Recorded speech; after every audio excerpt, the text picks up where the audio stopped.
Good morning. It's on? Oh, it's on. Good morning, everybody. Welcome to the Activated Church.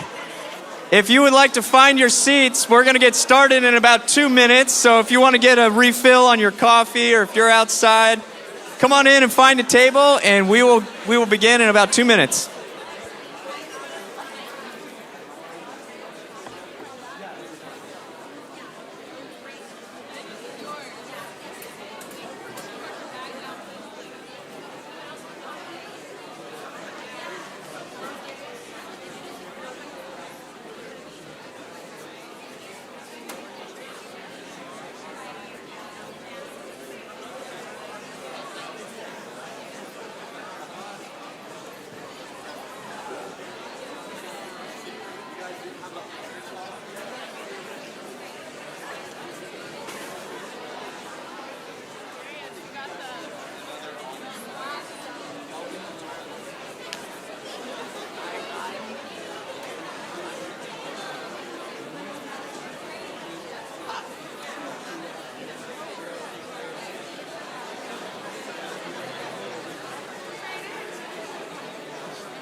All right, guys. All right, everybody, come on in. Come on in if you're outside. Come on in and find a table. Love hearing all these conversations.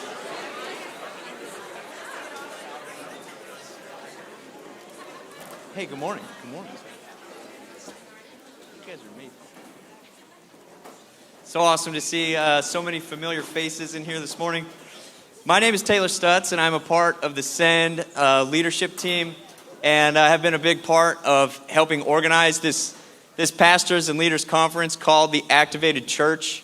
And this has really come out of the Send doing gatherings all over the U.S. and even all over the globe. And in the last 5 years, we have actually gathered over 5,000 pastors in meetings like this, or at luncheons, or at various meetings. And so what you're experiencing in the next 2 days is going to kind of be like a product of everything we've learned over the years, from gathering young people to gathering pastors and leaders, is just kind of condensed into these 2 days. And so we're very excited. It's going to be very interactive. We're going to be asking you to do a bunch of different things, like checking in. If you haven't checked in yet, there's a little QR code for you to check in. We want to know who's here and who's registered, and this is also going to be how we communicate with you guys all throughout the next 2 days. So if you have not done that, you can scan this QR code, just check in, let us know that you're here, and it's going to be one of the primary ways that we communicate to you guys. So I really want to open up by thanking the Crossing Church for hosting this event.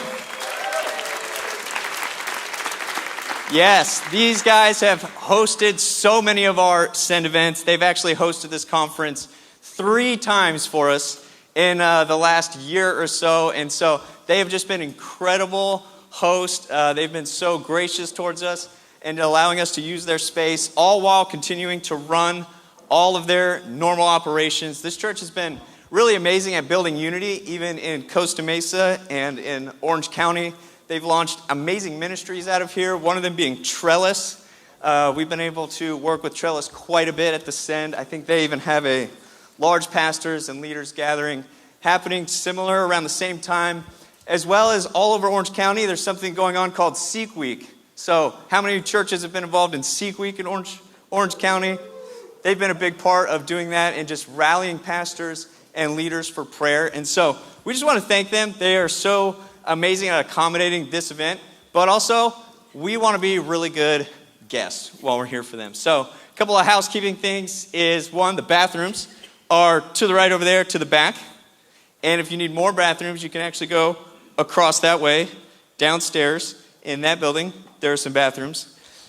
And also parking. This is really important, guys. A little practical detail on the parking is that we can only park in that parking garage. So if you're at this like tree nursery and you parked over there, you really don't want to park over there. And if you've parked over there in that hospital, medical area, you do not want to park over there.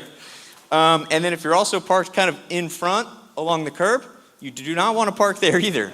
The best place for you to park is in that parking garage, unless you're the Rock Church San Diego and brought up such a large van that it doesn't even fit in the parking garage. I think it's somewhere out there. So thank you guys for doing that. But yeah, like I said, God is doing so much in Southern California, and we really feel like this pastors and leaders kind of gathering is really a culmination of just the hunger we're seeing in young people, but also the hunger that we're seeing from pastors and leaders all across Orange County and Southern California.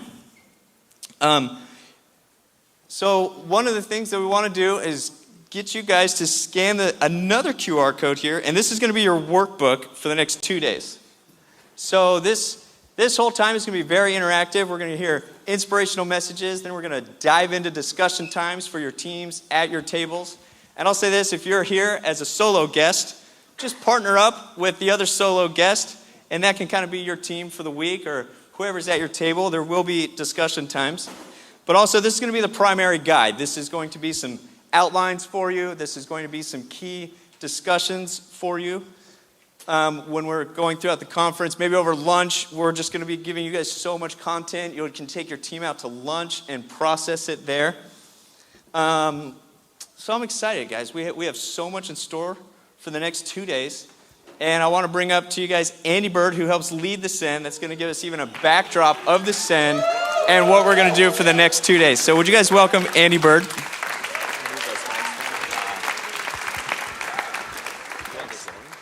I got this one. All right. Good morning, everybody. How you doing today? So glad you're here. Turn to the person next to you. Tell them good morning. If you haven't already, that you're pumped that you're there at your table.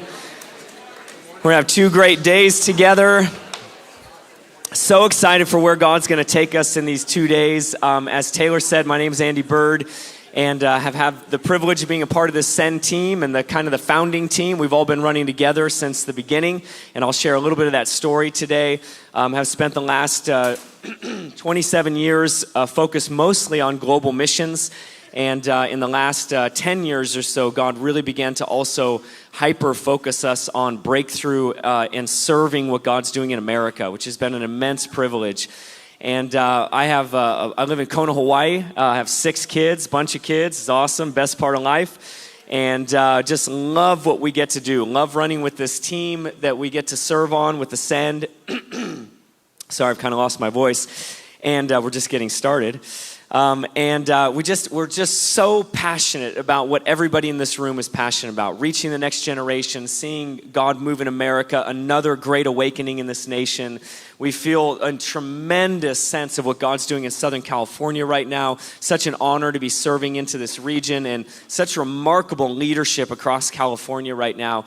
And just a tangible sense that God is moving in the heart of the next generation. He is moving in the church. So we just feel it's such an amazing time to be alive, an amazing time to be doing things like this. So I'm going to start a little bit practical. I'm going to go through the schedule a bit. Just want you to kind of see where we're going and how we're going to go there. Today, we're going to be focusing on, and kind of throughout our time, the backdrop of our training and our conversations, I should say, is going to be around these 5 shifts that we believe are already happening in the church around the world, that are happening in the church in America. And so this morning, I'm going to kind of kick us off, give us a little bit of context in terms of the storyline of the Send that kind of led us to where we are right now, give you guys a bit of context and backdrop on what emerged as the Activated Church. I'm going to talk a little bit about the 5 shifts overall, just kind of introductory so we kind of know where we're going. And then Nick Brent, who leads Circuit Riders, as well as helps as part of our executive leadership team for the Send, is going to be talking about the first shift being that the future is youth. Future is reaching youth. We're going to talk a lot more about that. I know everybody in here wholeheartedly agrees with that. And then we're going to be hearing from Francis before lunch on the future is mentorship and discipleship. It's going to be amazing. After most of our sessions, not every one of them, but most sessions, we will have time set aside at your tables or with your teams to discuss the session and ask some big questions about how do we implement some of these shifts into our community, into our leadership, into our churches. Our goal would be that this is not just inspirational. We all have plenty of inspiration. We can get the most inspirational messages we want in the world on YouTube or Spotify. If this is an inspirational gathering, we have failed you. This is meant to be highly practical, that we would walk away with real goals, real outcomes, real changes, that there would be enough time and discussion in your teams that you can discuss where you want to grow and how you're going to grow into those categories. So after Nick shares, he'll lead in some of that. After Francis shares, we'll see if there's time before lunch. If not, there will be later time to process that. In the afternoon, we'll break into breakout groups. One group will be in here with lead pastors and executive leadership. And then we'll have a breakout for youth, for worship, for media. I'll share where all of those are before we break for lunch. And then after that breakout session, we'll gather back in here. We'll hear from Lindy on the future is spirit and truth, which I know as well we all wholeheartedly agree on that. And it's our history and it is our future as the church. And then we will take a dinner break after we process some of that. And then tonight, Francis will be sharing with us. Tonight will be an open meeting. You are more than welcome to invite your teams from your churches, your friends. And I think this place is going to be completely packed out. But it's going to be a lot of fun. So there's probably more announcements on how to make sure we reserve seats for you tonight. I think more on that will come. And so then tomorrow will be a very similar format. We'll continue to pick up some of these shifts. We're going to be hearing from Banning Liebscher on the future's empowerment of every believer. And that's going to be incredible. And we'll talk a little bit more about the future is global. That'll be a shift that I'll spend some time on in regards to the church in America's role in global missions. And then we'll take a lunch break. We'll have breakouts again in the afternoon. And then we will have an entire session after the afternoon that is devoted to really like next steps. We want everyone to leave with really practical next steps. So that'll be tomorrow afternoon before dinner. And then tomorrow night we'll end. Banning's going to be sharing with us. Got a real word on his heart regarding revival in America, the role of prayer. I'm so expectant for how God's going to meet us. And I just want to say as we go into this, we certainly are believing that God is going to give us like practical steps to see real change in our communities, our lives, our families, our teams, our churches, and that there will be paradigm shifts. We're going to have revelation. God's going to speak to our minds. But we also know intuitively for all of us that those changes can only go as far as God is also moving in our hearts. And part of our prayer in these 2 days is that God would re-break our hearts for the lost. That we would get fresh compassion for the void in our high schools. That we would be brokenhearted over the 3.4 billion people around the world that have little to no access to the gospel. That we would have fresh faith and passion in our hearts to see our university students encounter Jesus. That our neighborhoods, we would have fresh compassion and passion to reach the lost wherever we are called. And it will be the heart transformation that allows our strategies to even lead to real breakthrough. So that is a prayer that we really have over these 2 days. As we talk practically, as we go over some of these 5 shifts, in the midst of it, even as we worship together tonight, as we have moments of prayer, as we're in moments of speaking, that God would be breaking our hearts in a fresh way. That we would just have new eyes for the lost.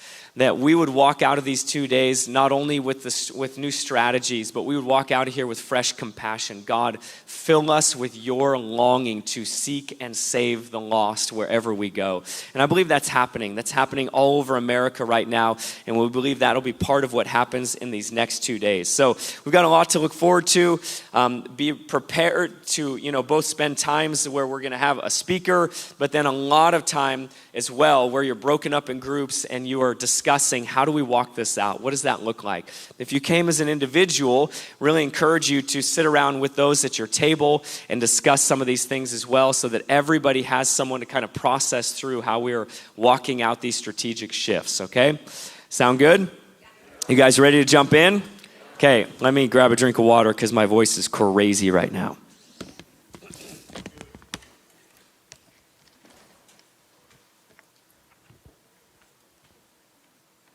I promise you I don't normally sound like this. I actually have a really high-pitched voice.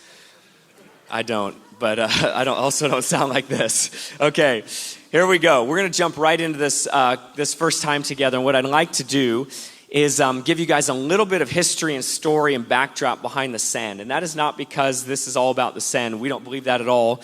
In fact, we believe that God's greatest vehicle in all of human history for transformation, reformation, revival is the church. And so the story is about the church. It's about a story about what God is doing, one of many stories of what God is doing in and through the church. But it will provide a little backdrop to even the faith that we all in this room are carrying for the hour that we live in. And so I'm going to rewind just a bit. This won't be super long, but in 2018, a number of leaders came together, 7 leaders from 7 organizations. And the question that we asked is, could we do something more together than we could do on our own, related to 2 primary categories that God had placed on our hearts? And there's a whole storyline behind why these 2 things were central to us. But number 1 is that we firmly believed that another great awakening was coming to America. Firmly believed that another Jesus movement was going to touch the shores of America, north to south, east to west.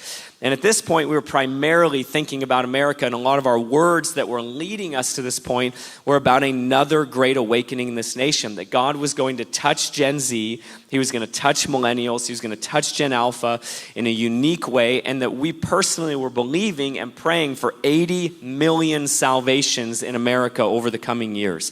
It was a word that sort of brought us together, bigger than any one of us could imagine or strategize, a true move of God. Secondly, was that out of this great awakening, out of another Jesus move in the nation, would come a massive resurgence of our missional calling as a nation. And many of you would know the stats, and we'll talk through some of those in our time together. But as a nation, our missional emphasis has been in decline really since like the 80s. And that our missional sending when it comes to other nations has been in decline.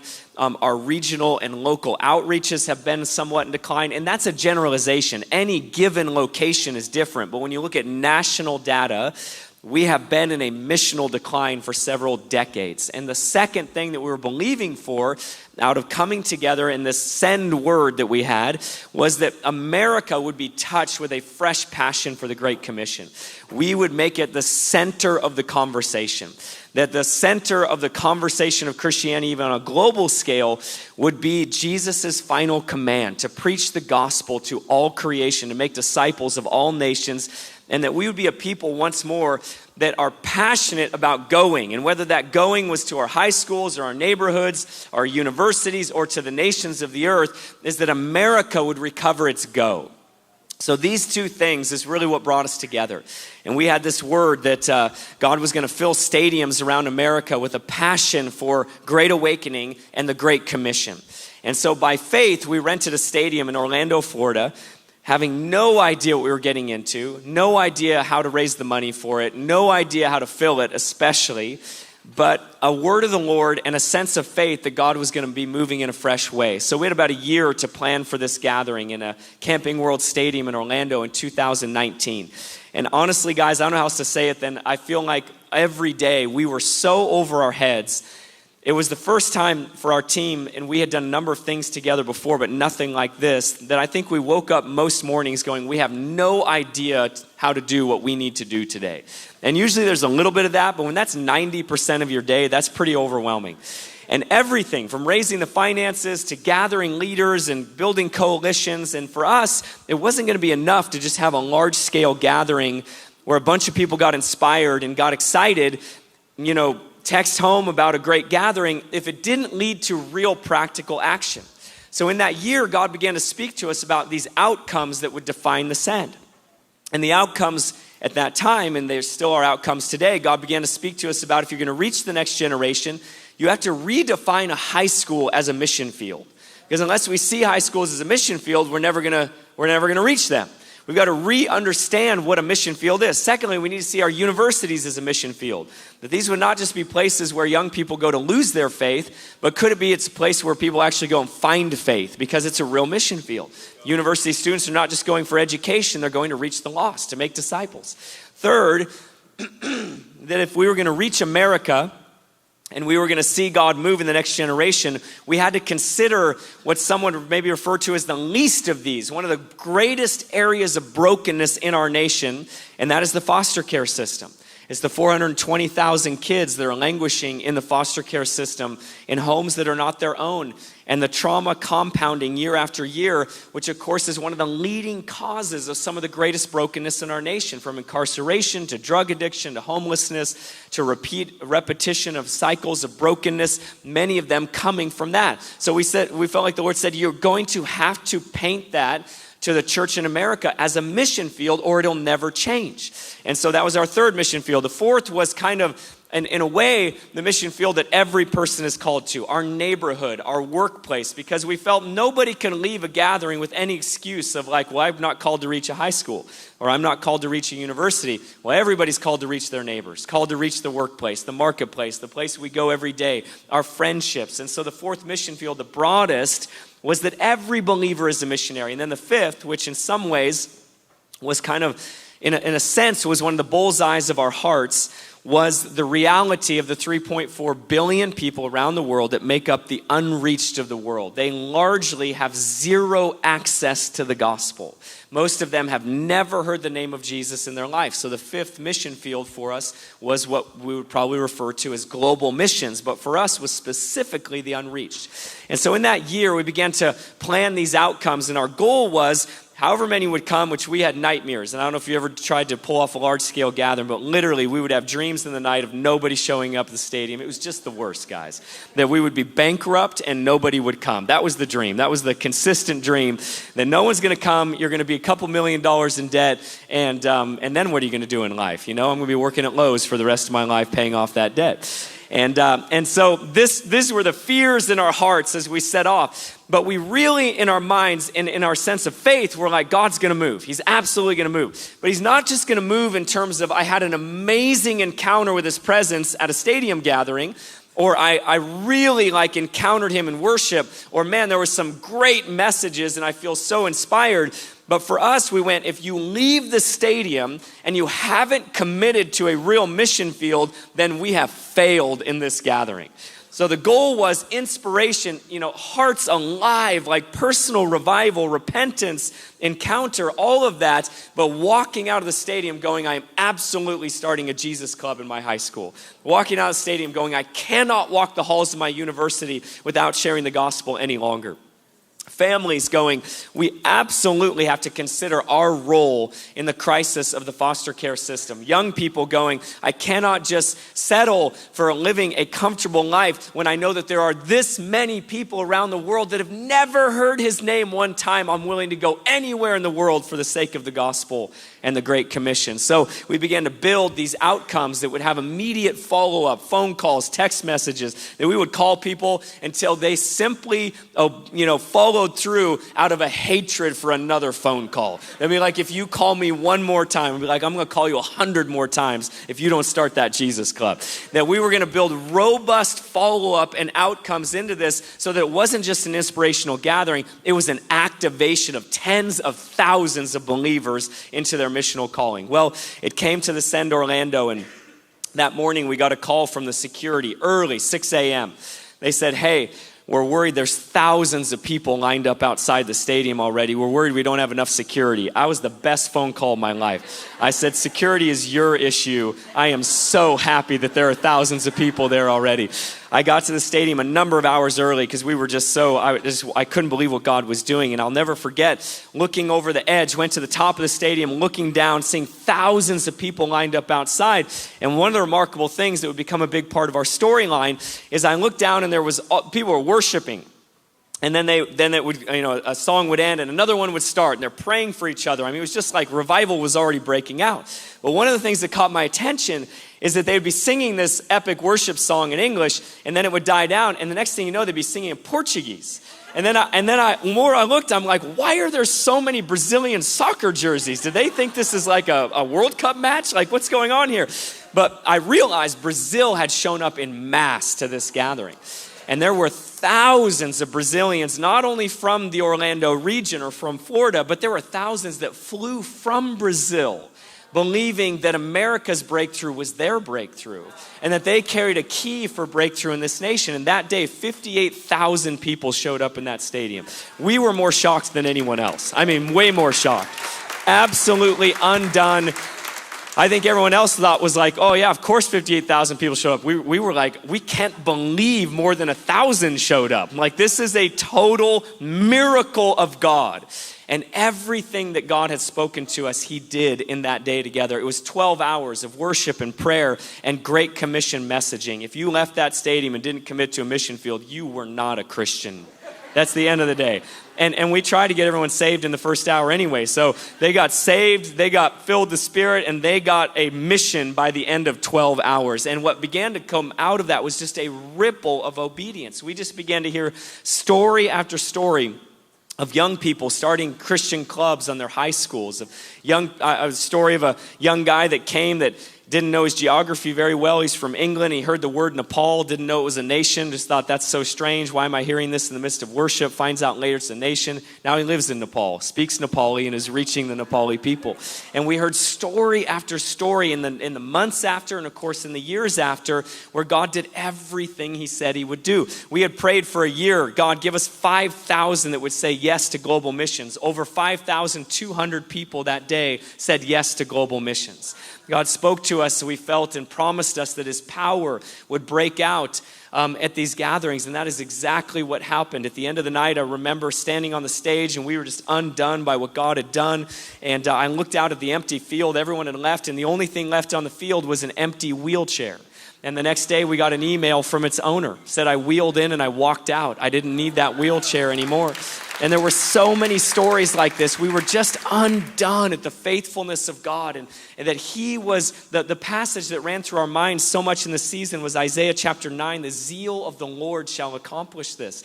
And that's all. We could step back and go, this was not great strategy. This was not like some, us being great leaders. The only thing we could attribute this to is the zeal of the Lord for his own mission. That God is zealous for the lost. He is zealous for the nations. He is zealous for the church. And that he was leading this movement forward. Long story short, the day after Orlando, we had no idea what was next. That's how far in the future we were planning, guys. Literally didn't even know if it would work, so we didn't have a plan in the future. But the day after, we were so undone by the Brazilian representation, and one of our collaborators and leaders was a dear friend of mine, Teo Hayashi, and we said maybe we should go to Brazil next. We felt it was right. We prayed together as a team, and we set our sights on Brazil as the next send location, immediately feeling this was not just meant to be something in America, this was meant to be global. And so in faith, we rented a giant stadium in Brazil. It was so intimidating, guys, so intimidating. We just had no idea again, can we pull this off? Can we pay for it? Will anyone come? This is another nation. And 8 months before the event, we finally got the registration ready, launched the registration. All my Brazilian friends said, Andy, no one's going to register. Brazilians are a last-second culture. They go a month before people register, but really 2 weeks before. And I'm like, that is horrible. Like, that is just so nerve-wracking. They're like, we know you're American. You want everyone to register the day and it's filled up in one day. Like, it doesn't work like that in Brazil. We're a last-second culture. I'm like, okay, I'm ready. So we launched registration. Not a single name, not a single band. This has never been a movement that is driven by personalities or big names or big bands. This movement has been based on young people finding their missional calling and hopefully Jesus leading the parade of the Great Commission as we all follow him. And so we launched a simple Instagram post. The Send Brazil is open for registration. I was in Egypt at the time, and I got a phone call from our team, and they said, we don't know what happened, Andy, but the stadium is sold out in 6 hours, 70,000 registrations. It is completely filled. And I go, that's not possible. And they're like, yeah, we didn't think so either. I'm like, somebody needs to check the system. They go, the stadium thought something was wrong. Like a bot had hacked the tickets or something. They checked their own system 3 times. They said it's real. And I go, that's crazy. They go, yeah, it broke the record for the fastest the stadium had ever been filled in its history. And I was like you. My first response was awe, was worship. My second response was completely carnal. I thought to myself, what was the record? Who held it? And how much did we win by? Just all my competitive nature just flared up in that moment. But I did worship first, I promise you that. Gratitude was followed shortly by competitive nature. So I asked, what was the record? Who had it? And how much did we win by? We didn't win, but gosh, we kind of did. And they said, well, it was 6.5 hours, and it was Coldplay. And I thought, this is insane. Like the message of the Great Commission is filling stadiums that's faster than some of the biggest bands of our day. Like we're truly headed into a new hour. So we prayed that same day, what do we do, God? We're 8 months out, the stadium is already full. And the Lord clearly spoke to us, said, rent a second stadium. I'm like, what? So we rented a second stadium. It filled up over the weekend. Said, what now? He said, rent a third stadium. So we rented a third stadium. And in February of 2020, we were in 3 stadiums with 150,000 Brazilians on the same day in 3 different locations as Brazilians took their place in the leadership of the Great Commission all over the world. It was stunning, far more than we could have imagined. There was, to the day that we started the Send in the first stadium, there was 100,000 people on the waiting list to get into that stadium. And because of that, the live stream exploded, and there were over 2 million Brazilians that watched live because they couldn't get into those stadiums. And it truly became a national trumpet blast to the nation, to a generation, to find their place in this great hour of the Great Commission, locally and globally. We had over 30,000 Brazilians commit to global missions out of that one day. It was probably the largest day of missions mobilization in human history. We couldn't believe it. Miracles broke out again. They were crowd surfing empty wheelchairs to the fronts of the stages in all 3 stadiums. Crutches being passed to the fronts of the stages. God just broke out in power, as well as activating his beautiful bride into their Great Commission calling. It was absolutely stunning what God did. Next part of the story, and I'll kind of wrap up with this and kind of bring us to where we are now. But one of the locations that began to really ask us, would you consider coming? And we were still so early on, we didn't even know what we were really. We're doing our best to figure this thing out, but it was the nation of Norway. And we have some Norwegians that are with us today that I think they came the furthest. Finland and Norway both represented here at the Activated Church. So these guys definitely flew the furthest. And as we went on this Norway journey, I'll just share very briefly because of the sake of time, is that many people, look at Norway and say it's a secular nation and has been in decline in pretty much every single category related to faith and Christianity for 30 to 40 years. Every Bible school in the nation shrinking. Mission sending shrinking for 4 decades. The church in decline, youth groups in decline, percentage of the generation that is following Christ in decline. You could pretty much track every single metric related to faith, and it's in decline in Norway. And so when we set our sights on Norway with this unbelievable team, which is partly here, and their faith that God could turn the story around in their nation, it really was an impossible situation. Europe has led the way in the secularization of nations, and Norway was certainly at the top of that list. When we began the Send campaign in Norway, we were ridiculed in the media every day for months and months, and most of the ridicule came from the Church of Norway itself. And the criticism centered around one primary thing, and they would quote our leaders and these things that we would say, and the criticism centered around this, that the message The gospel message that the Send is promoting is a dangerous message. And I would read all these things and be like, I completely agree. I completely agree. If it's not dangerous, it is not the biblical gospel. If it doesn't cost everything, it is not the gospel of Jesus Christ. If it is not wholehearted and radical, it is not the gospel that Jesus died on a cross for. And so we said, just keep printing it. And they did. And their goal was to get every denomination that was partnering with us to disassociate so that nobody would work with the Send. By the time it came to the Send Norway in 2022, every single denomination in the nation had unified together around reaching the next generation and seeing a move of God in their nation. Every nation. And every denomination. One of my favorite moments is walking around the back, there was all these booths, and there was one booth with nuns behind it, and I was like, this is the best. In the full attire, I was like, this is the best. This is the body of Christ. And every single denomination unified together around the vision of reaching the next generation, seeing a move of God in Norway, and Norway finding its place in the Great Commission once again.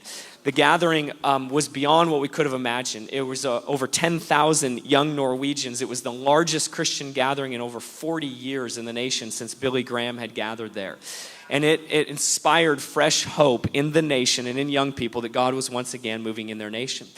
They had done a massive survey in the country that found that 91% of Christian youth in Norway were hiding their faith out of shame and fear. 91%. That's astounding.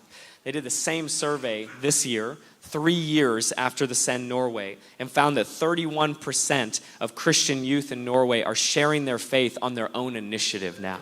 31%. From 91% hiding in shame and fear to 31% regularly sharing their faith on their own initiative. This is astounding.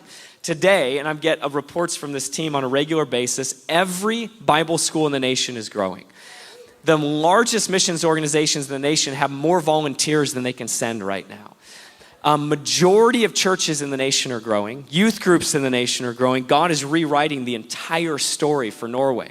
It's astounding what's happening in the country. And again, it's not because of the Send. It'll never be traced back to the Send. We don't ever want it to be traced back to the Send. It is the Church of Norway has found courage once again, has found faith, has found their voice, has found the power and discovered the transformational power of the proclamation of the gospel once again. And because of it, the narrative in the nation is turning. Since then, we've had the privilege and are working currently in 12 nations around the world. Everywhere from Cambodia and the Philippines and Mongolia.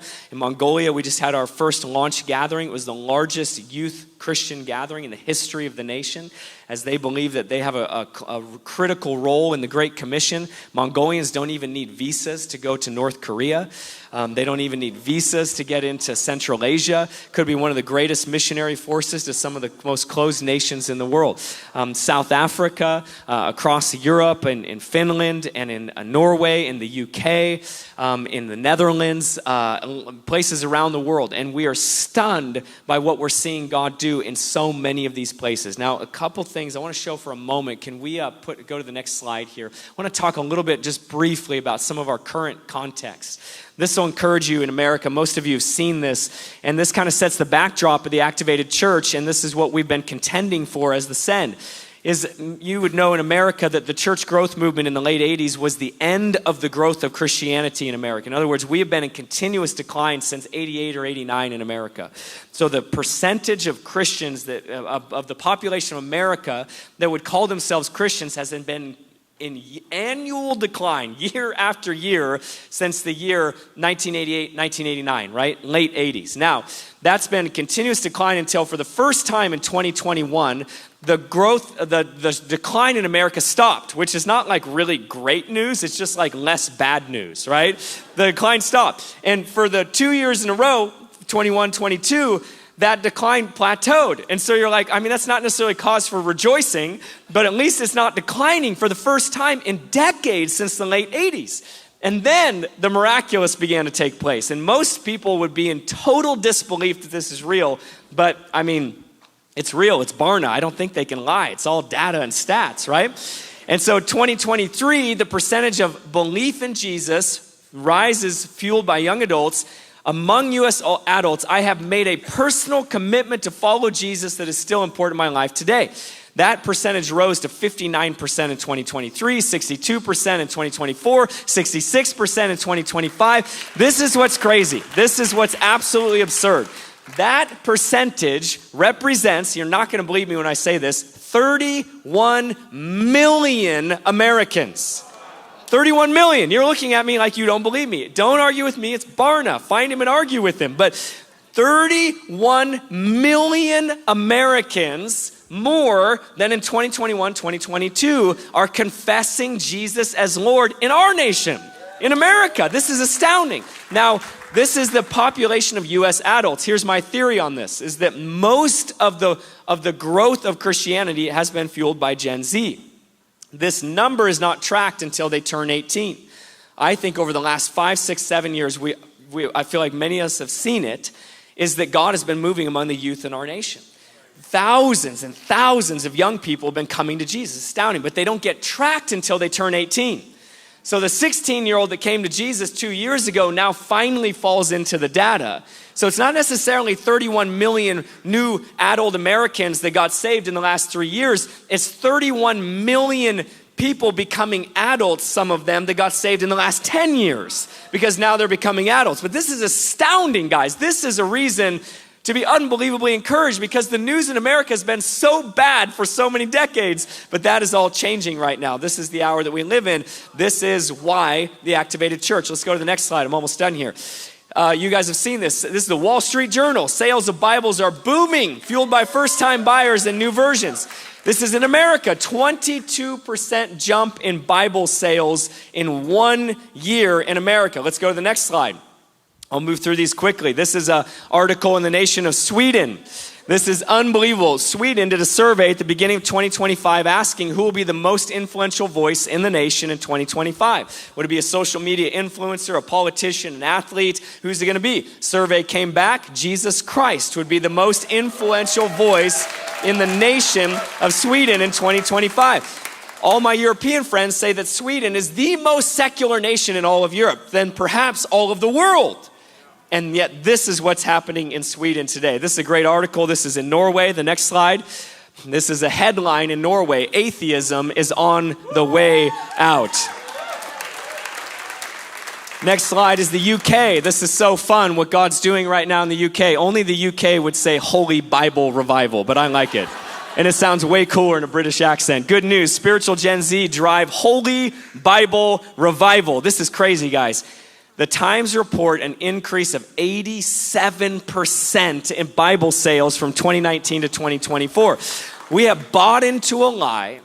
Not everyone in this room, not saying for you, but many have bought into a lie that Jesus is losing in historically Christian regions of the world. America, Europe, Australia, New Zealand. This is not the case. Jesus is absolutely winning. We have bought into a lie that young people don't care about the Bible. The data would say otherwise. All of this is being driven by Gen Z. They are longing for truth. They are running to the Bible. Next slide here. Also in the UK, Gen Z leads rise in church attendance. Church decline in England and Wales has not only stopped, but the church is growing as Gen Z leads an exciting turnaround in church attendance. They're calling it the quiet revival because you can't point to where it's coming from. You can't point to a leader, a stream, a denomination. It is purely a move of God, and it is happening in many places around the world. Some of you in the room would remember this next slide. 1966, Time magazine asked a question. Is God dead? Perhaps the most insulting public question ever asked by a media outlet. 1966. Why did Time magazine ask this? Because everybody was asking it. It was a mouthpiece of culture. And many were saying, is God even in society anymore? This is in the height of the disillusionment towards the government, the Vietnam War, racial riots breaking out in America, the disillusionment with the educational system. This is the hippie revolution, the drug revolution, the sexual revolution, all going on. And culture's question is God dead? But some of you remember that God answered Time magazine's question. In 1971, they had to issue a new cover to Time magazine. Go to the next slide here. And this was their cover in 1971. Not only was God not dead, But the Jesus revolution broke out in America as the last major move of God in the nation. And Jesus answered their question, I am not dead, I am totally alive, and I am awakening a generation with me. Could it be that over the last 10 years, culture began to ask once again, is God dead? Jesus has answered that question. Millions are turning to Jesus right now. And not just in regions that you hear about where revival might be breaking out or the church is growing. Maybe like China, you've heard of the church growth, or Iran today. But he is moving in historically Christian regions that we have called post-Christian, which I don't believe in. I only believe in pre-revival. So we have not been post-Christian. We just went back into being pre-revival. Well, guess what? Revival is beginning to break out in our nation. God is moving in America in a fresh way. Now, this is one of the driving stats, and sorry to end with a negative news in America, but this was one of the biggest reasons for us as to why the activated church. Let's go to this last slide. This last slide, Barna, and you can see in 2015, the question was asked, the percentage of pastors who say their church is very effective at outreach has essentially disappeared, dropping from 13% in 2015 to 1% in 2023. So this is an issue, and this is all of our issue. We share this issue together, that if God is moving and awakening a generation, but only 1% of churches would self-evaluate. In other words, no one else is saying that about that church. The churches are self-evaluating. That we don't have effective outreach. Only 1% of pastors in the nation of America would say that they have an effective outreach, like initiative, strategy, program, that they are effective outreach. Guys, 1%. This cannot be. Meanwhile, God is stirring and awakening a generation that is hungry for truth, hungry for the gospel, and simultaneously, God is beginning to awaken his church, awaken his bride to become an activated church for another great awakening that is beginning to break out in our nation right now. When we read this stat, for us as the Send, we went, you know what? We've been mobilizing and activating individuals for quite some time. That's been the focus of the Send. A young person comes to the Send in any location, in any nation, and they are going to be inspired to take action. That's going to happen. And they're going to have an opportunity to take action, and there's going to be follow-up to take action. But we realized as we began to look more at what's happening in America and the nations, as we looked back on our own data, that though we were doing a decent job at activating and mobilizing individuals, we were not really engaged in helping to serve the church to be activated communities, activated entities. And unless the church shifted to come alongside the zeal that God is placing in young people, that we're not going to see the fullness of what God wants to release in this day. And we found out as we examined our data even more that the leading indicator in a young person taking action was the support of their local church. That was the leading indicator. So the activated church was birthed out of a longing and a passion in all of our hearts to not just see young people activated in the Great Commission, but to see the Church of America become Great Commission centric in our vision, our passion, and our longing to not only reach America, but to also reach the nations of the earth. It's already beginning to happen, but that's why we've gathered for these 2 days. That's what we're believing for. That's why we have we've created the activated church, and our hope is that in these 2 days, you will walk away with simple and practical tools for whatever it looks like for your church, your community to continue to make that shift to become a missional community, a hub of missional activity. The first shift in the activated church is that the future is missional. We haven't always been known as the most missional entities in America. In fact, statistically, we self-evaluate that we're not that missional. We believe that you believe, all of that is changing. And it's changing right now. We are in the season of transformation and change. These 5 mission fields, and then I'm gonna end this, and we're gonna head into our first shift. Is number 1. I'm not sure if there's a slide that has all 5 shifts, but we'll just go through them very briefly so we know where we're going over these next 2 days. The future is missional. This is the first thing we've talked about sort of in this introduction. It's every believer trained and empowered to be a missionary to their community. Every church serving as a missional hub. Number 2, the future is youth.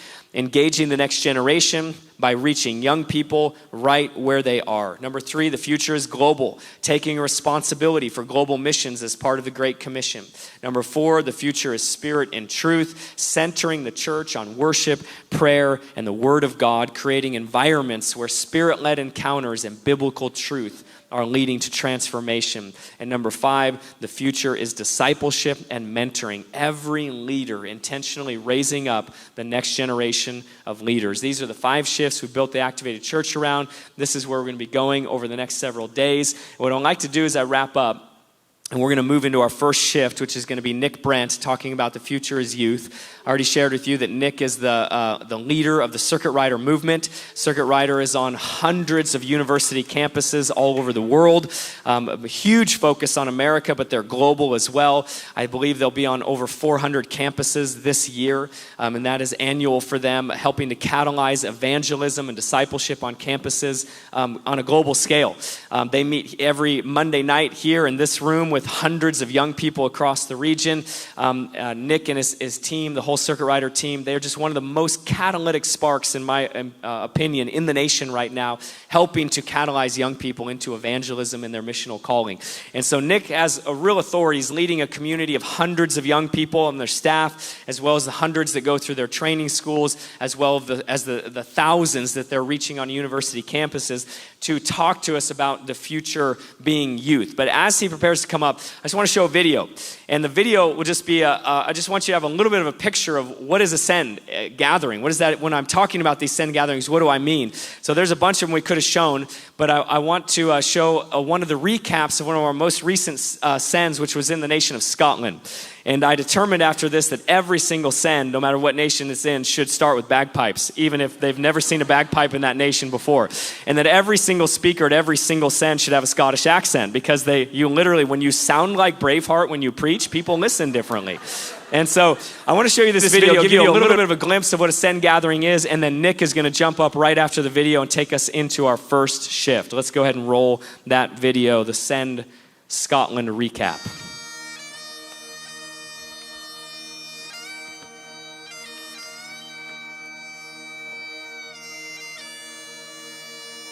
We're going to have to start that over because you've got to hear the sound on this.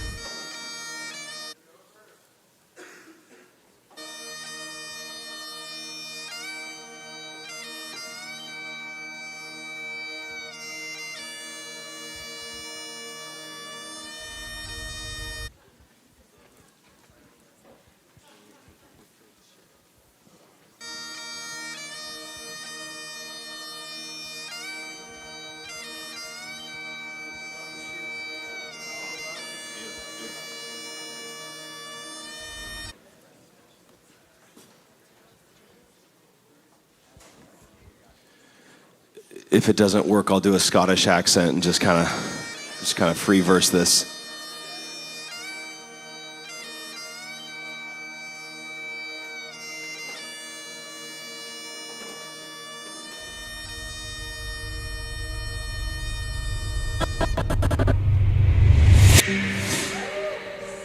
As God looks down from heaven, Can we start it over? in Scotland this afternoon.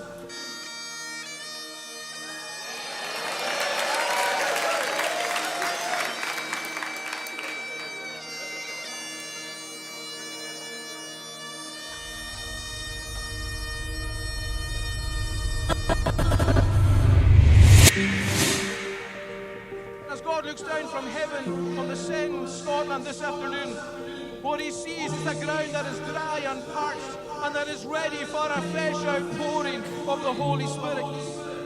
What does the sound of heaven touching earth sound like? It sounds like boots to the mission fields that he is calling us to. Would you dare to believe that Gen Z could be known as the most sacrificially loving generation in human history, willing to go anywhere in the world for the sake of the gospel? Let's celebrate a Scottish missions movement to the nations of the earth.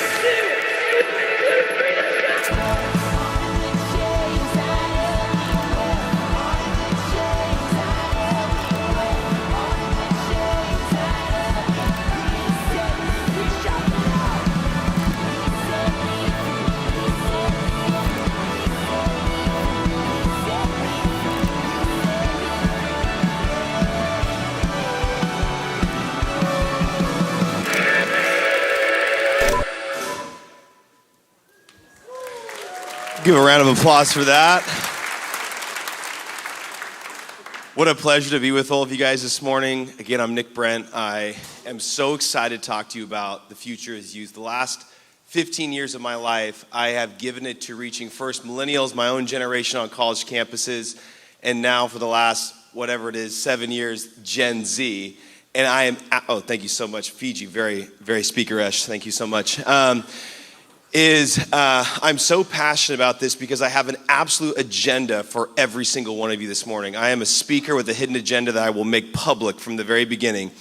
And this is what it is. My challenge for all of us is that we would take youth ministry, if it is, out of the periphery and put it at the center of our church. That we would take youth ministry out of the periphery, out of a delegated place, into the center of your church. And if you are a young person here, if you are in your 20s, your 30s, your 40s, your 50s, your 60s, this morning when I was praying for all of you, I was thinking about Chuck Smith. And I was thinking about his role in the Jesus movement. And Lonnie Frisbee gets a lot of credit, obviously, the movies, and young people get a lot of credit for youth movements. But as I talk about this morning, I want to encourage every single one of you in all of those youth movements. It is not just young people.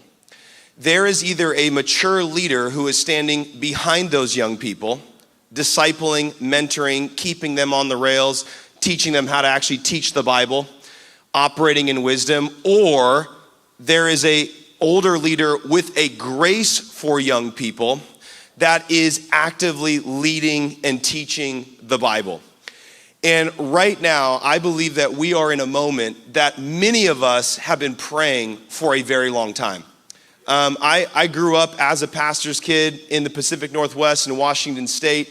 My family became missionaries after about at the end of my high school, and in those times, I remember my parents praying for a move of God in young people.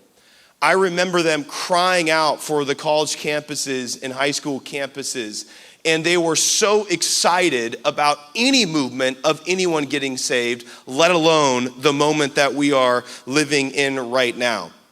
As we know, Pew Research talks about that the number one age that people religiously switch, or in other words, give their life to Jesus, change their worldview, is 15 to 29, by far.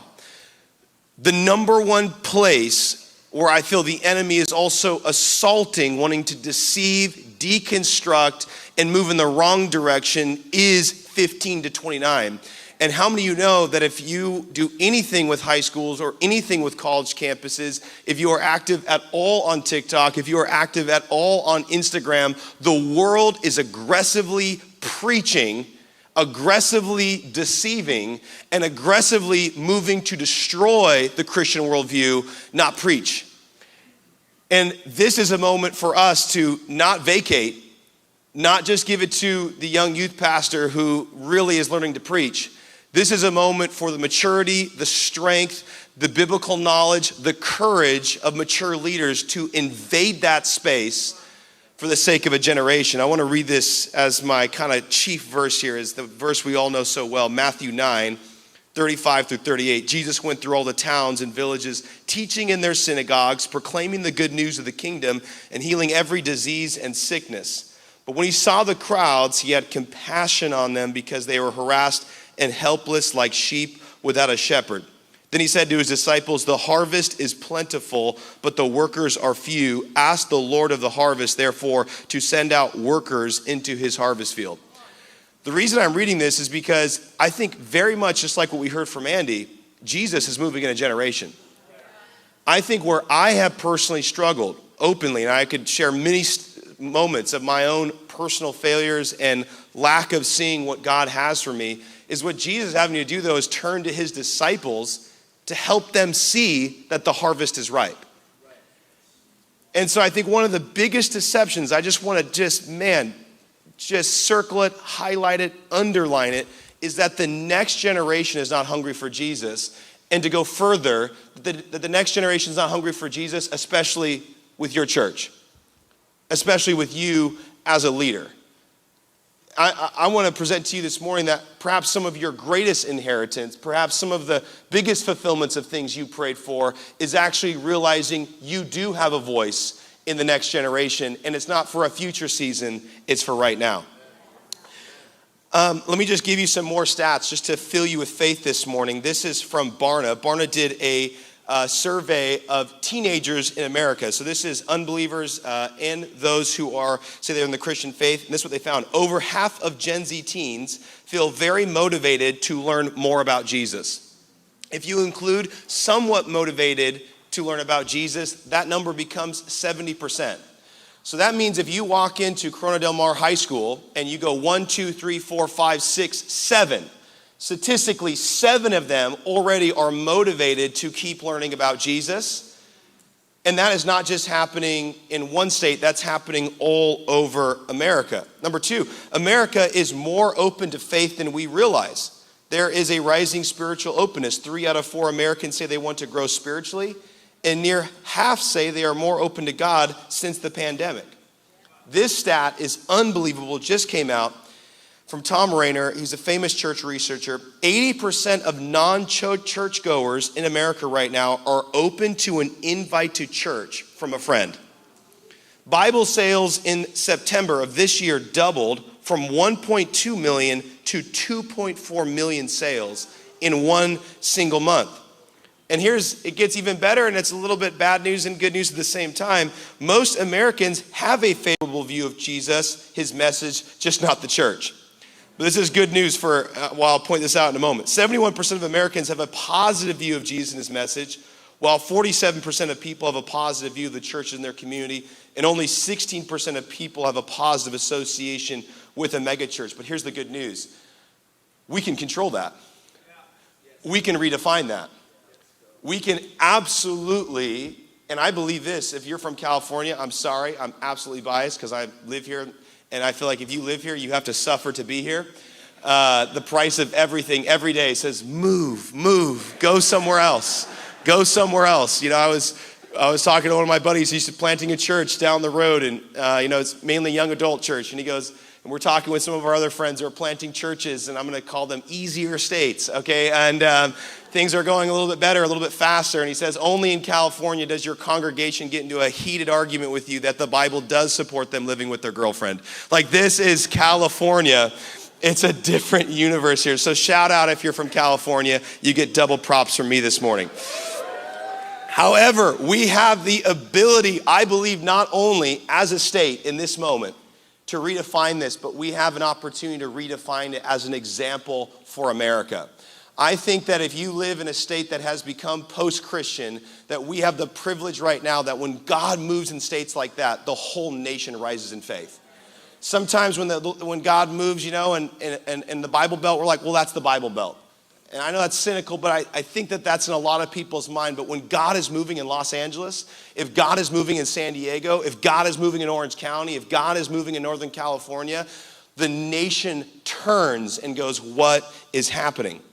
Now, I want to give you a little Gen Z crash course. How many of you have a Gen Z, whether they're your own kids, friends, youth group, someone on staff, a volunteer that you are close with? Can you just raise your hand? You are close with someone in Gen Z. How many of you have ever kind of gone, what is going on? How many of you are just kind of, I don't understand the meme. I don't get the video. This is the 3rd time you showed it to me. In fact, I actually feel more judgmental the more you show this. It's causing me to sin. You're causing me to stumble right now. It's hard to keep up with the slang, 6, 7, what is going on? Me and Pastor Darren over here from the garden, we're concerned, is this a 666 preliminary, move of the Antichrist? That's a joke. Guys, okay, don't worry about it. All right, here we go. And there is major differences in Gen Z. And yes, there is tremendous openness, but there is a great deal of missional savvy required to reach the generation because they don't think like us. Now, I'm only 34. My youngest brother's 10 years younger than me. And even though I'm blood related, he lives in my home. There are moments where I swear he is speaking Klingon. There are moments where I do not understand his motivation. There are moments where he is breaking down with anxiety, and I don't feel any therapy for him. I feel, what is wrong with you? Your life is amazing. I have these differences, yet I cannot deny that when we're doing Monday nights and 600 to 800 young people are in here, they're his age. The same person breaking down, I don't quite understand what's going on. I don't know quite what he's saying. I'm not quite relating to his worldview. Are the same people rushing in asking me 3 questions about the Bible. Are the same people that want to worship for an hour. The same people that are mad when we end the service. And this is what God is doing in a generation. 3 things that have been really helpful for me, 3 resources. And by the way, all my notes are in the QR code. You don't have to like scratch them down. They're all in there and you can have them. But 3 resources that have been very helpful is a resource from Tim Elmore, who's a part of the John Maxwell Leadership Group, Carey Nieuwhof, and the third one is Fast Company's Managing Gen Z report. The reason these are helpful is that these gave language to my experience. So this is not like a science project where I'm like, kind of looking. No, this healed me as I read this. This is going, I live this day to day. The first thing that is a major shift that we need to understand is that Gen Z has a different relationship with authority, and therefore a different relationship with you and the role of church in their life. If you are a boomer, 61 to 79, your attitude towards your career, according to Tim Elmore, was, I deserve better. Your attitude towards authority was, let's replace them. And it was a time of expansion in America. This is when the invention of the shopping mall, McDonald's franchises. It was a moment, let's build, let's get after it. Then we have Gen X coming behind. If you're 45 to 60, about-ish around there, their attitude towards their career was, keep it real. Attitude towards authority, I'm not going to blindly trust a leader. This is Vietnam, Watergate. Both Democrats and Republicans being caught in tremendous lie, the beginning of institutions and the trust for them beginning to crumble in America. Millennials, our attitude towards career is life is a cafeteria. So we just get to choose and pick what we want. I'm gonna live in Bali, I'm gonna work remote, and I'm gonna get married later, but I'm gonna have 19 kids. Like we just thought we could make up our own universe. Nothing was a package deal. Everything was negotiable. But we were still fun to lead because if we chose you, which our attitudes towards authorities, we choose them. If we chose you, we followed you. So if you got that millennial staff member, or if you are a millennial, you're like, no, I still love my pastor, man. I'm following my pastor. He's a good man. I chose him, man. He's amazing. But you don't feel indebted to choose, every pastor. You're like, yeah, Bob down the street. Yeah, no. Gen Z, though, this is their attitude towards their career. Coping and hoping. Coping and hoping. And we see that. Tremendous excitement and tremendous crashes. Tremendous faith for the future and then tremendous breakdowns. Attitude towards authority, not sure I need them. So when you're leading Gen Z, I think some of us go like, hi, I'm pastor. And they're like, who cares? I lead a mega church. Who gives a rip? I have been laboring in this city for 40 years. Here's your flowers, bro. Now I'm gonna make a meme of you and make fun of you in my group text. Like this is what is happening in our generation. This is who the opportunity is with. Tim Elmore continues with some defining attributes of the generation. They're fluid. A nationwide survey in the United States showed that less than 48% of Gen Z found that they were truly heterosexual. Means only half would say, I'm not quite sure what I am. Overwhelmed. The number one word that university students use to describe their lives is the word overwhelmed. 94% say I'm overwhelmed, and almost half say I'm so overwhelmed it's difficult to function. Reinvention. Incremental change is not good enough for this generation. They want revolution. When you look at the political landscape, I'm not making a political statement. Do not send me an email. Actually, send me an email at andybird@thesend.com. Is when they said defund the police, that is a generational expression. That is, we don't want to improve things. We just want to burn it down and start over. If you've ever had a meeting with Gen Z, the feedback I get, I really have to buckle up. Sometimes it feels like you want to end the ministry and restart it over. And then they go, yeah. And I'm like, no. Entrepreneurial. This is really exciting and super tough. We want these leaders, but you also don't want these leaders. They're entrepreneurial. 72% of public high school students plan to be entrepreneurs. They want to start something, not join something. This is the best news, an initiatory leader, but how many of you know that your initiatory leaders, it's also taming the stallion, man. You are signing up for some late nights. You are signing up for some serious prayer times. You are signing up for some crucial conversations. They're independent. They're used to learning alone because of the phone, and now AI has only absolutely accelerated that. They're geeks. This is how you know that, like, the guy who wrote this was a boomer. They would never call themselves geeks. In fact, that guy's a geek who wrote this. Sorry, Tim, I don't know who you are. Thank you for helping me. I repent. And their network. The internet has connected this generation globally. It's incredible. We did work in 49 nations last year as circuit riders. And when we go to nations, Gen Z has more in common with other nations sometimes than they do with the generation directly above them. They're all doing the same dances. They're all using the same slang. They're all doing the same memes. They're all using the same sounds. And they have more in common with each other than they have in common with me. So the generation that is tremendously open is different from us. And the challenge for us, though, is not to put up with them, it's to fall in love with them. That the same things that may be frustrating at times or require a reinvention of our own leadership or greater humility and patience are the very things that I believe that we're going to see are actually going to revive us, demand maybe a level of authenticity from us that's refreshing. And it is also something that I believe that if we open the door like the Jesus movement, we're going to see such a revival in the local church across America, it's unbelievable. Carey Nieuwhof gave these 5 observations of what Gen Z is looking for the church after interviewing a number of Gen Z leaders. And I absolutely want to just say this is my absolute experience. And there's one word that you can just write next to all of these. They're looking for authenticity. They're looking for less performance and more presence. Right now, a lot of research is showing that Gen Z is making decisions like, I think I want to get saved because they're watching online content. And their reason for coming to church is they want to experience God. They are coming to say, wait, this living God, I want to have an experience with that living God. They're not as worried about the tight transitions. They're not as worried about if the sound is on the video. They're worried about, will there be space and will I encounter God? Number 2, they want less production and more participation. So the LED screen's great, but you know what's even better? If they can get involved.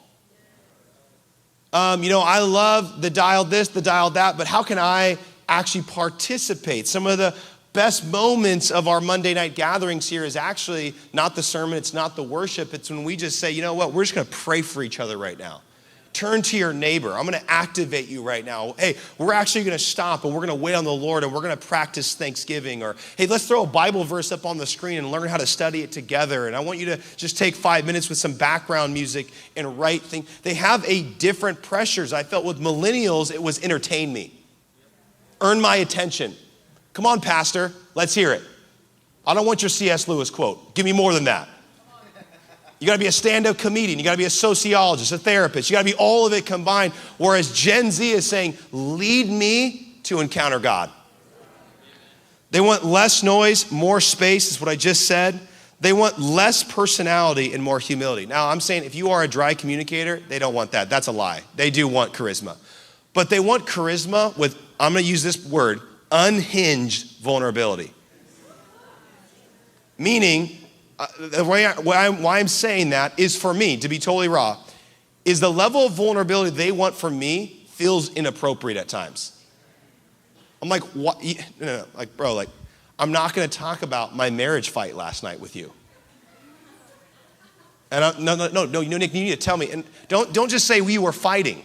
What really went on? Well, okay, yeah, so I did get pretty mad. Yeah, I did. I was a bit passive aggressive. Like, what did you say? Can I see your phone? No, you can't see my phone. Like, They're demanding this uncomfortable level of vulnerability. Why? Because they are not under the illusion that you're perfect. They are not under the illusion that because we're men and women of God, that we are any different than them.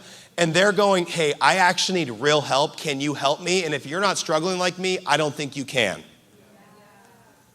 Finally, they want less head and more heart. Now, I'm not saying, start teaching shallow doctrine. That's not what they're saying. What they're saying is they want doctrine that leads to transformation. It's not enough to just, go systematic theology mode and put that in. And guys, I'm all for it. We literally did a message 3 weeks ago on justification. The next week was on sanctification. Really popular Gen Z trends. But what they're looking for is, what does that mean for me now? How does this lead to daily transformation in my life? So as we kind of come to a close here, I want to give 5 adjustments that you should consider. And I actually want to open it up for you guys to have conversations at your table. 5 adjustments for you to consider as you step into and say, you know what, I want to lead Gen Z. I want to reach Gen Z. Number 1, we got to adjust our voice and our language. We have to become more raw. We have to become more open.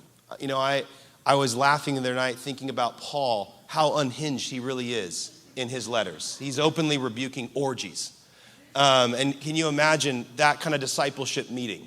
Hey guys, you can't go down to the goddess temple and do unbelief, but this is like so normal for the next generation. Open marriage is like an open conversation, exploring whether monogamy is something they should really give themselves to or not, committing to one person, the level of communication and pornography and sexualization a whole generation has experienced. We have to be willing not just to do the PG version of getting into what they're really dealing with. We got to get into PG-13 and in a private setting, maybe even rated R, and just go, we have to actually really help you, because what people are doing in their private lives is not PG. What the generation is struggling with is not PG. I was talking with a young person. They were doing real witchcraft. They were not Harry Potter. They were real witchcraft. And I cannot be afraid of that. That was normal for them. They need to be led through normal repentance just like anything else. Number 2, we got to remember, especially for those of us that have been preaching longer, we got to make sure that we have not grafted into insider language.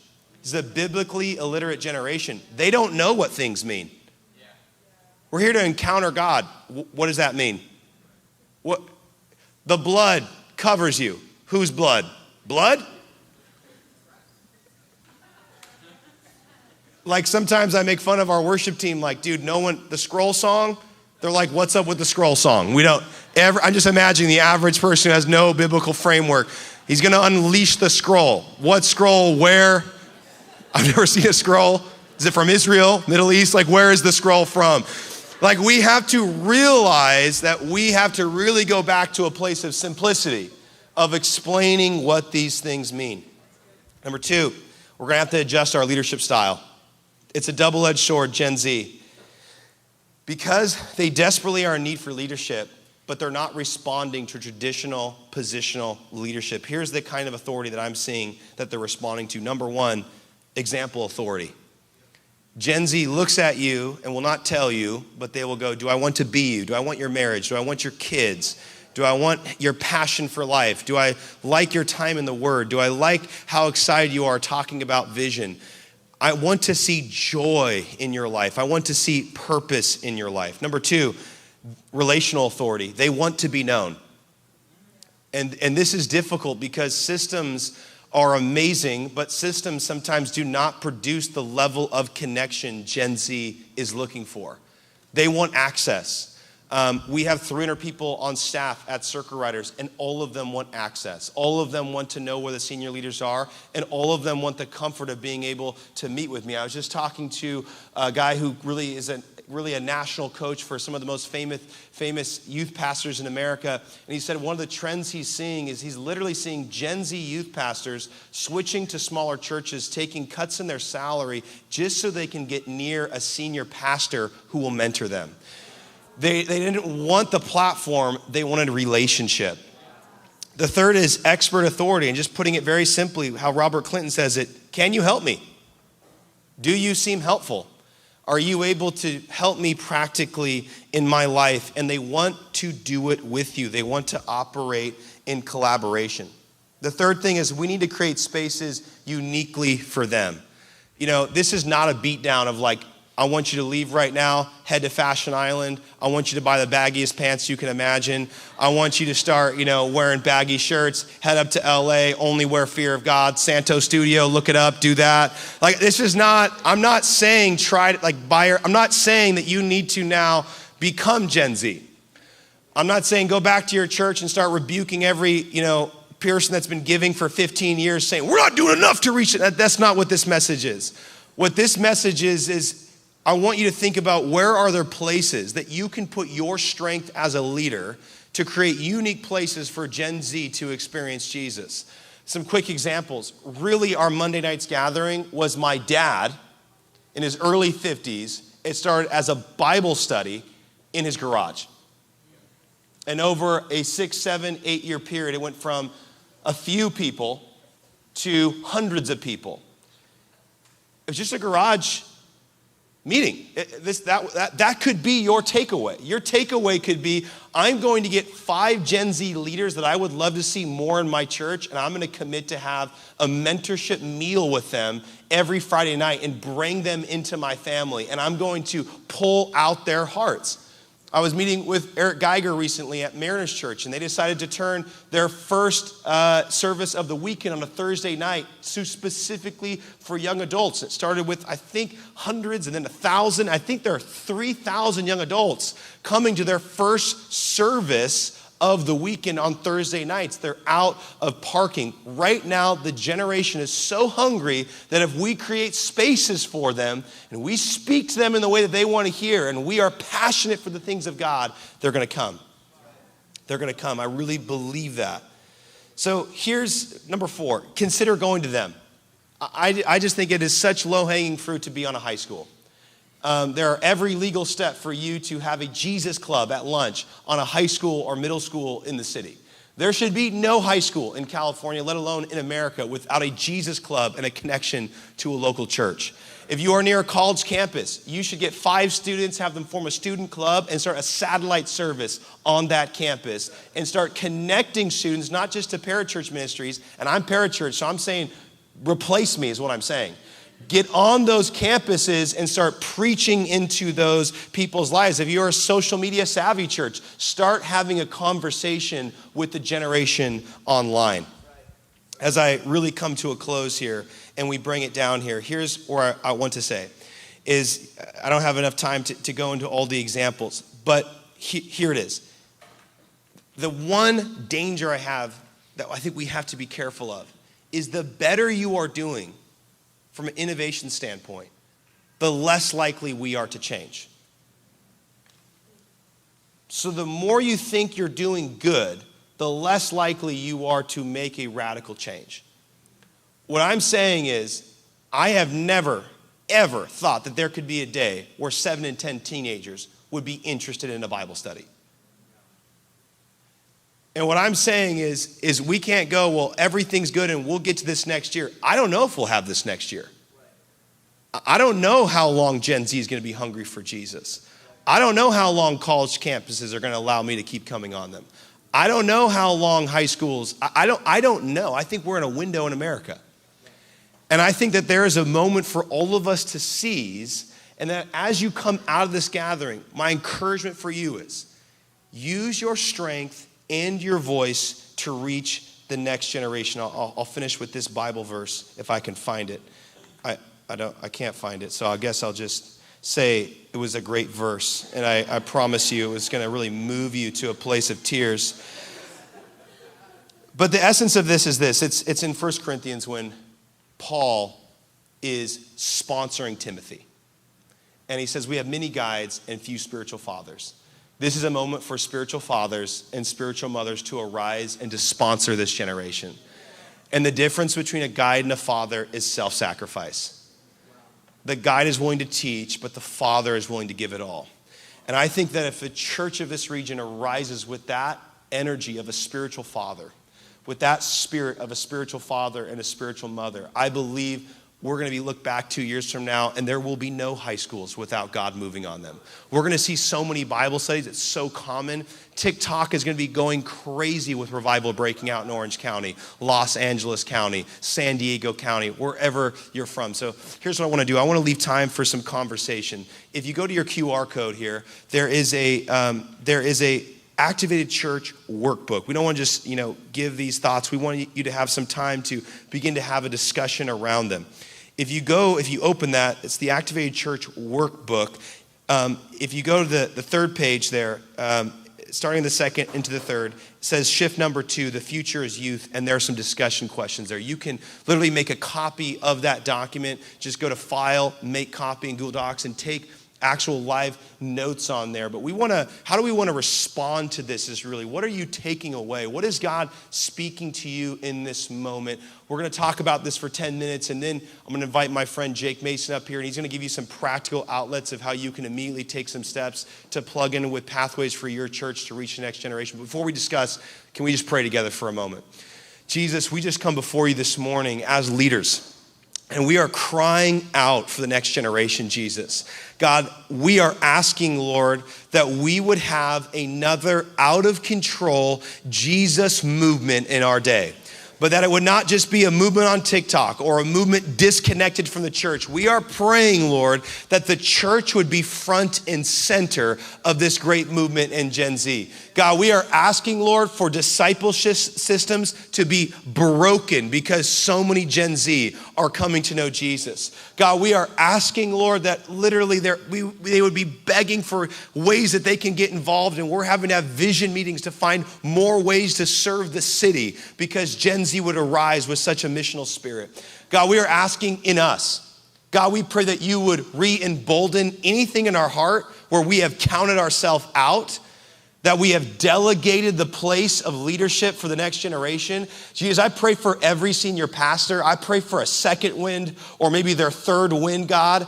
I pray for their own Chuck Smith moment, God, where they just go, you know what? I'm filling my living room with Gen Z. God, I'm praying for youth pastors. God, I pray that they have the humility to go to their senior pastor and say, make me a mature leader. Let's build this thing together.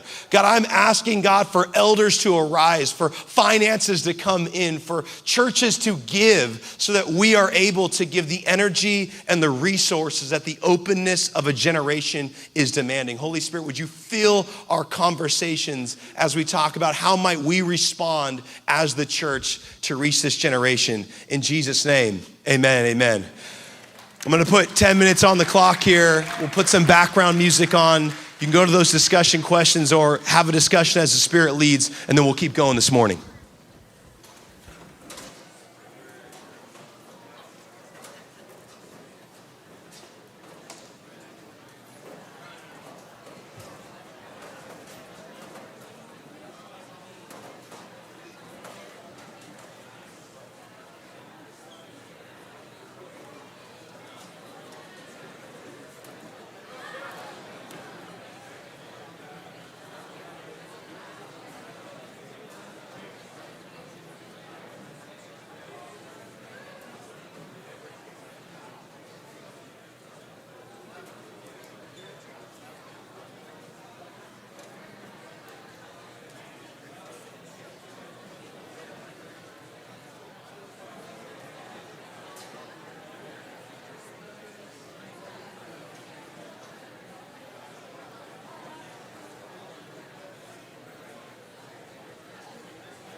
Okay. I'm going to have you pause your conversations. We're going to take a break here in a moment where you can grab some coffee and some snacks and continue your conversations. But I want to invite up Jake Mason. He's a personal friend. We've been rolling together in Circle Riders for a very long time. He's one of the most gifted high school leaders I've ever met, but he's equally been a part of our college journey and has really a gift not only to reach high school students, but to connect churches to reach high school churches, to reach high schools, excuse me. So can we just put our hands together and welcome Jake Mason as he come and share some opportunities with us this morning. Hello, hello. All right, so my name's Jake Mason. I am the Outcomes Director for Next Gen in the Send, and I've been doing youth stuff for 20 years. So that means I've gotten roasted by teenagers for 20 years. All right, any youth pastors getting roasted these days, please help me. What it also means is that I have been dominating teenagers in dodgeball, all right, in basketball, in soccer, in sports, and it's very fulfilling to do that, all right? I love Gen Z, and I'm just gonna read something quickly about kind of how I have boiled it down. Gen Z, for me, spiritually curious, relationally hungry, emotionally pressured, and missionally ready, all right? And what I believe the church's role, and the Send believes the church's role, is to create authentic, missional communities that disciple through mission, not apart from it. All right. So what we have seen over the last 2 months since the Send tour, I'm just going to focus on this period, is we did this incredible tour, 11 different cities, 10,000 different individuals coming to these events. We saw, I think, 600 high schoolers take action to create a gospel movement on their campus. From there, we have seen at least that many has translated into 30 to 40 new small groups on lunchtimes, Jesus clubs on lunchtimes, and alpha groups, all right? We really believe that a student, when they get onto a high school campus, they're not just there to learn, but they are also there to impact, okay? And the youth pastor has the epic job of empowering them, okay? So we're hoping that as you guys are here, you're grabbing that youth ministry moves beyond just an attendance, but it moves towards mission and influence in campuses and communities, all right? That the measures that we have as success is not just a head count, but it is the reach in a city, the reach in a neighborhood, and a deep discipleship impact, all right? We believe Jesus formed disciples through relationship, teaching, and shared mission. Therefore, the goal is to develop students' character and calling, not just to entertain them. So one of the stories that we have is from our first Send tour, a church up in Visalia with Pastor Austin. All right, maybe you guys have heard this, but they brought their youth crew, their youth leaders to a Send night. And from there, they were trying to start clubs and things weren't going as strong as they'd hoped. But he said, you know what? We're going to go all out. We want to invite as many people as we can. So they were planning to do this big invite group for all the youth in their region. And these 30 youth leaders got lit on fire. They were catalyzed at this night. And they went back to their campuses and they started preaching in the hallways. They started preaching in the lunchrooms. They started sharing Jesus with as many people as possible, so much so that the principals and assistant principals started calling the church being like, hey, what is going on? We have these wild students. They just want to tell everybody about Jesus. And so that evening, the end of that push on the Friday, they saw 1,000 young people come to their invite night. So they started with a youth group of maybe like 150, 200, and it swelled times 5 to 1,000. And from there, hundreds were baptized. I believe it was over 100 students getting baptized. And then they saw a resurgence where this school year, all right, that was the end of last school year. This school year, they're on 11 different campuses with clubs reaching the campuses, all right? Another story I want to share about one of the things that we push is Alpha Youth. How many of you guys have heard of Alpha Youth? All right, we love Alpha Youth and The Garden. Shout out The Garden. Pastor Slav's a good buddy of mine. Came in, I think, a year or two ago as the new youth pastor and decided, all right, we're going to empower our students to do these Alpha Youth groups, okay? And it was a test pilot with middle high school students, and they began to say, hey, we're not going to be leading the small groups. You, the student, are going to be leading the small groups, all right? And this first one, they invited about 15 different guests, and 7, over half of them, right, began following Jesus. And then 4 of that 7 decided to lead their own alpha groups the very next semester. So immediate action, immediate multiplication, okay? So as it kind of continued on, they launched 10 different alpha groups led by 30 different student leaders, all right? Hosted over almost 100 different students who were not churchgoers, all right? Alpha is not meant to kind of grab the student who knows Jesus. It's about the ones who are unchurched or pre-churched, all right?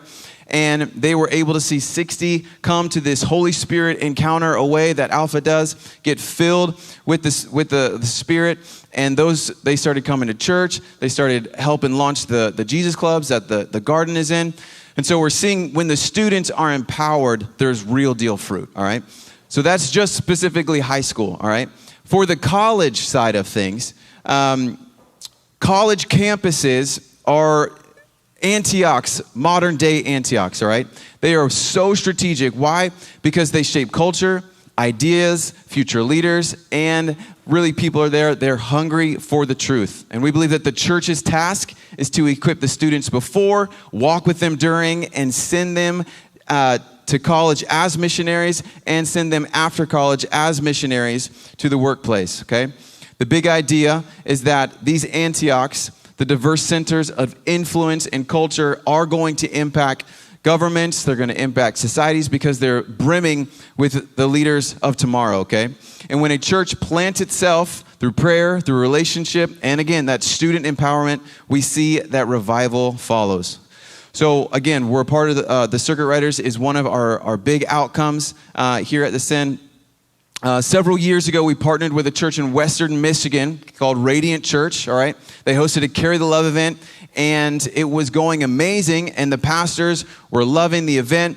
What we didn't realize is we got a phone call from them after we did our event, and they said, hey, we don't know who you guys really are. We were excited to partner. The event was amazing, but we have 70 new people coming to our church the Sunday after the event, okay?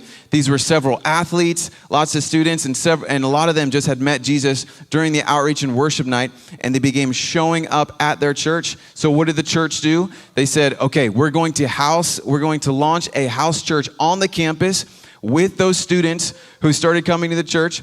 And from there, they were able to take that kind of house church movement, and it turned into a ministry school. And around 15 to 20 of them did that ministry school and became later church staff, okay?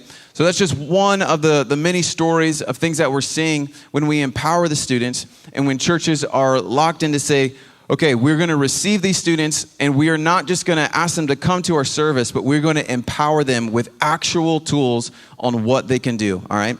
So throughout the conference, we're going to highlight the different mission fields. This is Next Gen. We're going to have a take action form that you guys are able to scan. We don't have it up there right now because there's other mission fields that we want to highlight and explain. And our coaches will be able to say, if this is something you want help on, then we have the resources, we have the tools, and we have stories and testimonies of where it's working, and we want to see it work with you guys as well. So please stay tuned for the different mission fields, but right now we are going to do a 20-minute break, okay? And the 20-minute break is we got coffee, we got goodies. Oh, 15 minute, all right, sorry, 15.